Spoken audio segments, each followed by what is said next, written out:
Let's listen into Lok Sabha, where the proceedings are currently on.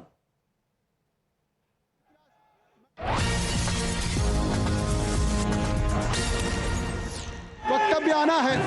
कम से कम आप जो मांग कर रहे हैं शायद उसका उत्तर मिल जाएगा। माननीय मंत्री जी का स्टेटमेंट आ रहा है। मैं आप सबसे आगे आप अपने लोग समझाइए।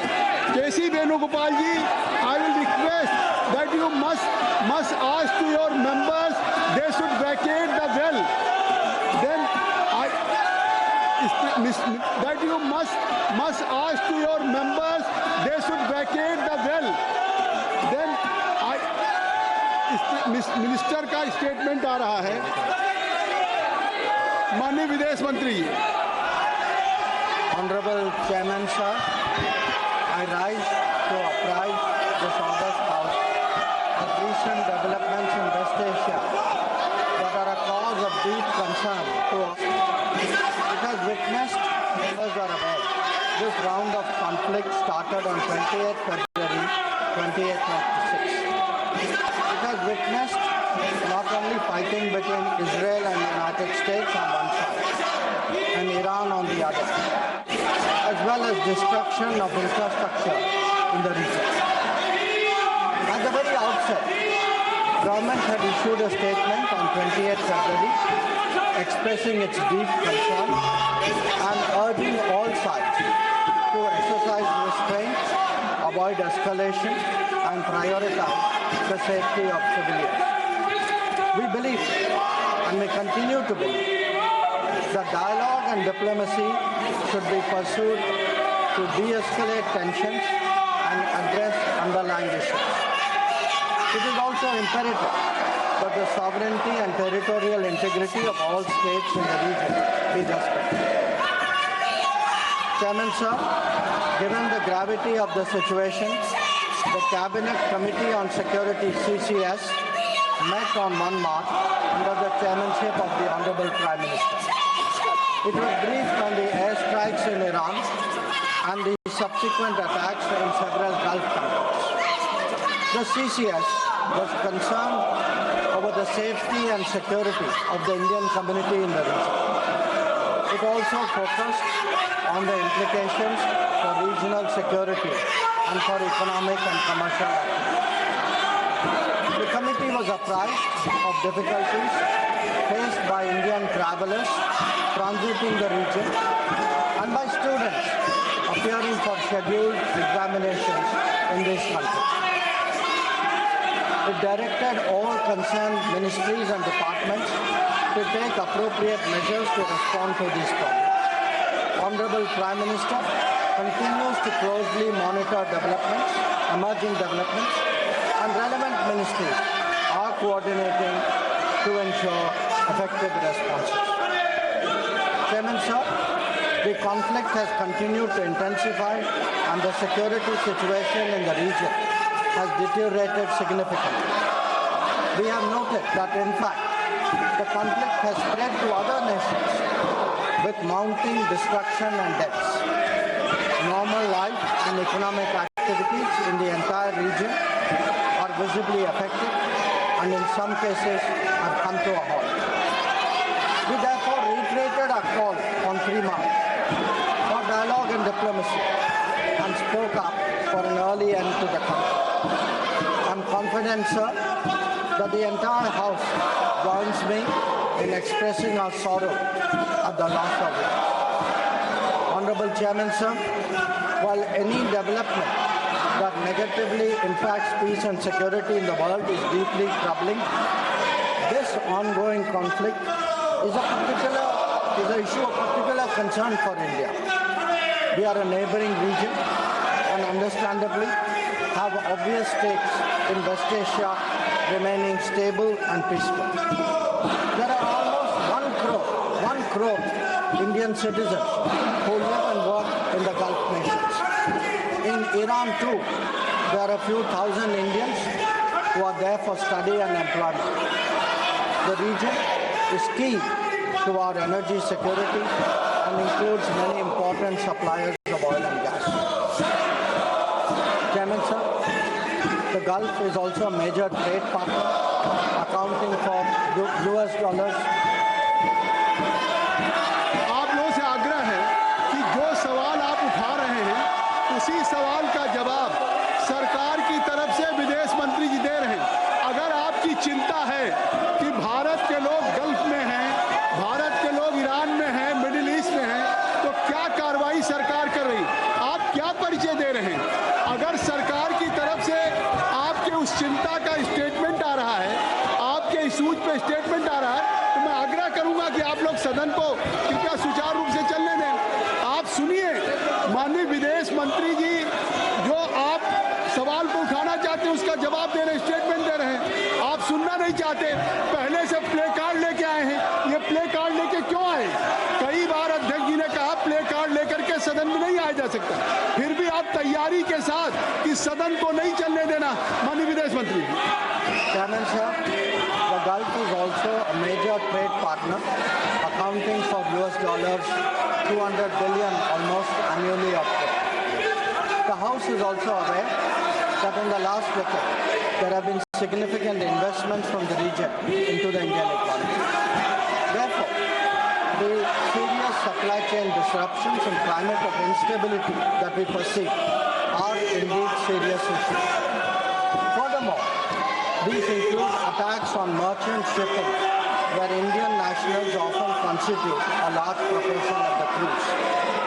We have sadly already lost 2 Indian mariners and 1 remains missing in such incidents. I know, sir, that the House joins me in condoling their deaths. Honorable Chairman, sir, government has been assessing the situation in West Asia continuously since the 12-day war in June 2025. We noted the indications of growing tension and cautioned the Indian community in Iran accordingly. On 5 January, Indian nationals were advised by the Ministry of External Affairs to avoid non-essential travel to Iran. Those already resident there were urged to register with the embassy, exercise due caution, and monitor embassy website and social media handles. A second advisory was issued on 14 January, reiterating the advice to avoid travel in even stronger.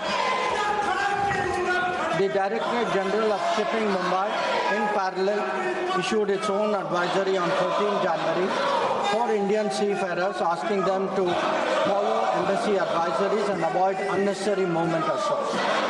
Recruitment and shipping companies were asked not to deploy or send Indian seafarers to Iran. Chairman, sir, reflecting our assessment of the evolving situation, the Indian Embassy in Tehran issued an advisory on 14 February urging Indian nationals, including students, pilgrims, business persons and tourists, to leave Iran by all available means of transport, including commercial flights. They were asked to contact the embassy for any assistance and provided with 24/7 helplines. This was again reiterated in very strong terms through another advisory on 23 February. Some heeded these advisories and have left the country. However, many others have disregarded them and remain in Iran. We are also in touch with fishermen who operate out of Iran. This, sir, was the situation till 28 February 2026. Honorable Chairman, sir, once the conflict commenced, the Indian Embassy has facilitated the relocation of several Indian students in Tehran to places outside Tehran. An advisory update with emergency contact helplines was issued on 3 March. Similarly, facilitation was extended to pilgrims who were there in Iran for their internal movement. Indian nationals who were in Iran for business purposes were assisted to cross over to Armenia and to return home. The embassy in Tehran remains fully operational, I should say, in fact, on the highest alert. They are totally committed to supporting the Indian community in this difficult situation and in assisting Indian nationals who may wish to cross international borders. Where seafarers are concerned, the Directorate General of Shipping, through an order on 2nd March, constituted a quick response team for immediate response, coordination, and support functions. This will function on a 24/7 basis. Honorable Chairman, sir, I would like to inform you that every Indian embassy in the region has similarly issued advisories. This is so with Israel, UAE, Bahrain, Qatar, Kuwait, Saudi Arabia, Iraq. Many of them did so on the 28th of February. Israel did it again on the 1st of March. Many of them again in the Gulf did it on the 5th of March. Saudi Arabia did it on the 8th of March. So this has been a continuous exercise. The MEA has set up a dedicated special control room to monitor the situation and respond to queries from those affected as well as their families. Our last update was issued on the 7th of March. Chairman, sir, I would like to inform the House through you that our diplomats are working hard to assist standard transit passengers in hubs like Dubai, Doha, and Abu Dhabi. They have facilitated international border crossings for Indian nationals, including from UAE to Oman and from Qatar, Kuwait, and Bahrain to Saudi Arabia. Wherever there has been a partial opening of airspace, we have approved and undertaken commercial flights, including non-scheduled flights, for the return of Indian passengers. Our estimate is that about 67,000 of our nationals have done so as a result. So, the Ministry of Civil Aviation has also put out figures for the last 3 days. On the 7th of March, there were a total of 51 inbound flights operated by Indian carriers, 49 on the 8th of March, and there are 50 flights planned for the 9th of March. Chairman, sir, throughout this period, government has maintained close contact with relevant countries. Honorable Prime Minister has personally spoken to the President of UAE, the Amir of Qatar, the Crown Prince of Saudi Arabia, the Crown Prince of Kuwait, the King of Bahrain, the Sultan of Oman, the King of Jordan, and the Prime Minister of Israel. In each case, we received assurances that the well-being of the Indian community will be the priority for the host government. I have similarly been in close touch with my counterparts in these countries. Insofar as the United States is concerned, we have maintained regular contacts through diplomatic channels. While attempts have been made, contacts with Iran at the leadership level are obviously difficult at this time. I have, however, spoken to Foreign Minister Arakchi on 28th of February and the 5th of March. We will continue these high-level conversations in the coming days. So, the House will also be interested in the issue of an Iranian vessel that is currently docked in Kochi.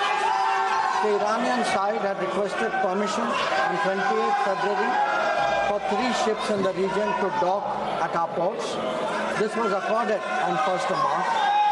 IRIS Lavan actually docked on 4th March in Kochi. The crew is currently in Indian naval facilities. We believe that this was the right thing to do, and the Iranian foreign minister has expressed his country's thanks for this human gesture. So, in view of the implications of this conflict for our energy security, I also seek to address that particular question. Government remains committed to ensuring that fully taking into account availability, costs, and risks of the energy markets. For us, sir, the interest of the Indian consumer has and will always be the overriding priority. Where required, Indian diplomacy has supported the endeavors of our energy enterprises in this volatile situation. Honorable Chairman, sir, let me conclude by highlighting the 3 guiding factors of our approach. 1, India is in favor of peace and urges a return to dialogue and diplomacy. We advocate de-escalation, restraint, and ensuring the safety of civilians. 2, the well-being and security of the Indian community in the region is our overriding priority. We will continue to work with governments of the region towards that end. And three, our national interest, including energy security and trade flows, will always be paramount. I'm confident, sir, that the government has the full support of this August House on this matter. I thank you. Thank you very much.